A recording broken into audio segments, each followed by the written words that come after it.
سید جزائری اپنی کتاب انوار نعمانیہ میں لکھتے ہیں، ایک بادشاہ اپنے خدمتگاروں اور سپاہیوں کے ساتھ سامانی سفر تیار کر کے ایک روز شکار پر گیا۔ جب وہ پہاڑ کے دامن میں دوپہر کا کھانا کھانے دسترخوان پر بیٹھا تو ایک شاہین نے اچانک آ کر اس کے سامنے سے بھنے ہوئے مرغ کو پلک جھپکتے ہی اٹھا لیا اور تیزی سے اڑتا ہوا چلا گیا۔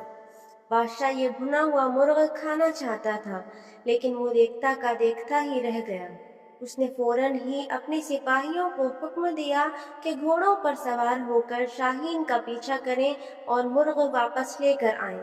فوراً ہی لشکر روانہ ہو گیا، یہاں تک کہ شاہین کا تعاقب کرتا ہوا پہاڑ کے دامن میں جا پہنچا، اور اس کے بعد جب سپاہیوں نے دیکھا کہ شاہین پہاڑ کی دوسری جانب جا چکا ہے تو فوراً ہی یہ سپاہی گھوڑوں سے اتر گئے اور پہاڑ کی بلندی پر جا پہنچے۔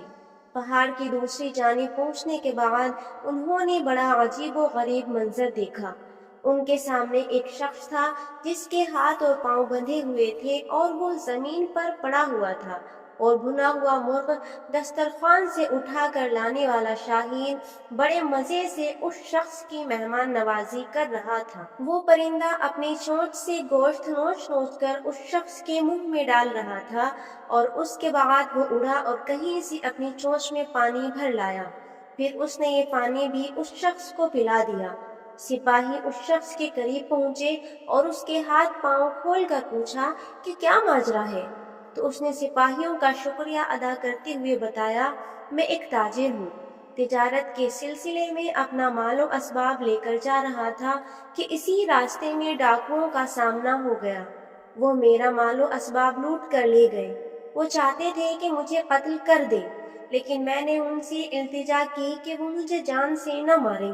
وہ کہنے لگے، ہمیں اس بات کا ڈر ہے کہ تم کسی طرح آبادی تک پہنچ جاؤ گے، اور اس کے بعد ان لوگوں نے مجھے اور میرے خچر کو باندھ دیا اور چلے گئے۔